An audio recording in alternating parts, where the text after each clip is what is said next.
ismi Fazliddin Sultanov. Nasib qilgan ekan 100% grant yutib oldim. Kodial akademiyasida muhit juda ajoyib, bosh grafic dizayner bo'lib ishlab kelmoqda. Assalomu alaykum. Ismi Fazliddin Sultanov. Namangan viloyatidaman. Hozirda Farg'ona davlat texnika universitetida 3-bosqich talabasiman va Kodial akademiyasi bitiruvchisiman.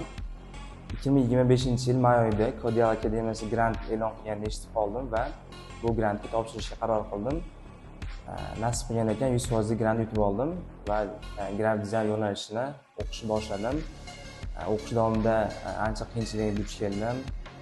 Bu sohada yangi bo'lganim uchun dastlab dasturlarda Photoshop, Illustrator, CorelDRAW dasturlarda ishlashda qiyinchilikka duch keldim. Keyin jarayonda eplab ketdim. O'zi bu yo'nalishga qiziqishim yoshligimdan boshlangan. Rasm chizish asosiy sababchi bo'lgan. Tabiatdan kreativ inson bo'lganim uchun, ijodkor inson bo'lganim uchun shu yo'nalishni tanlaganman. Va noyabr oyida kursni muvaffaqiyatli tamomladim. Har xil kichik bizneslar bilan amaliyot o'tadim. Hozirda Thompson o'quv markazi Farg'ona filialida bosh grafik dizayner bo'lib ishlab kelmoqda. Fazliddin, grafik dizayn sohasiga kirib kelgan ko'plab yoshlarda ishga kirgandan keyin ishlash jarayonida ideya yetishmovchiligi bo'ladi, ya'ni ideya topishda oqsashadi. Sizda masalan boshingizdan o'tgan bu, siz bunga qanaqa yechimlar topdingiz? Ideya yetishmovchilik menimcha bu hamma grafik dizaynerda bo'ladigan holat. Bunda nima qilish kerak? O'zi grafik dizayner kuzatuvchan bo'lishi kerak. Bu sohada eng muhim narsa bu kuzatuv hisoblanadi.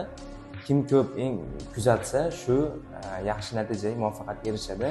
Buning uchun ideya olish har xil saytlar bor, masalan Pinterest, Behance yoki har xil Telegram kanallar, dizayner o'zining portfoliyolari bo'ladi. Shundan ko'rib ideya olish mumkin. Sohaga kirib kelishimdan avval o'zim ham tabiatdan kuzatuvchan inson bo'lganman, ya'ni ko'chada yurganimda ham har xil reklama bannerlariga qarab, ularga qanaqa ranglashtirilgan, qanaqa shriftlar ishlatilgan, shularga ham qiziqardim. Va yoshligimdan tasviriy san'at, ya'ni rasm chizishga qobiliyatim bo'lgan, rasm chizardim. Menimcha shu ham shu sohaga kirib kelishimning asosiy turtki bo'lgan desa bo'ladi. Kodial akademiyasini ustunliklari haqida ham biroz aytib o'ta olasizmi? Albatta, Kodial akademiyasining ko'plab ustunliklari bor. Eng birinchi o'rinda bu muhit, ya'ni muhit yaxshi bo'lgan joyda doimo o'sish bo'ladi, doimo yaxshi natijaga erishadi. Kodial akademiyasida muhit juda ajoyib, hamma bir-biriga do'stona munosabatda bo'ladi. Va Kodial akademiyasini tizimi ham yaxshi rivojlangan. Ya'ni bu yerda Kodial Coins tizimi ham yo'lga qo'yilgan. Bunda nima bo'ladi? Har bir talaba yoki student qilgan vazifasiga qarab ball oladi. Ustozlar unga ball qo'yishadi va darsdan tashqari ham har xil kitoblar, podkastlar o'qish orqali studentlar coins olishlari mumkin va bu coinslar yig'ilib Kodial akademiyasi auksion e'lon qiladi. Unda har xil qimmatbaho sovg'alarni yutib olishlari mumkin.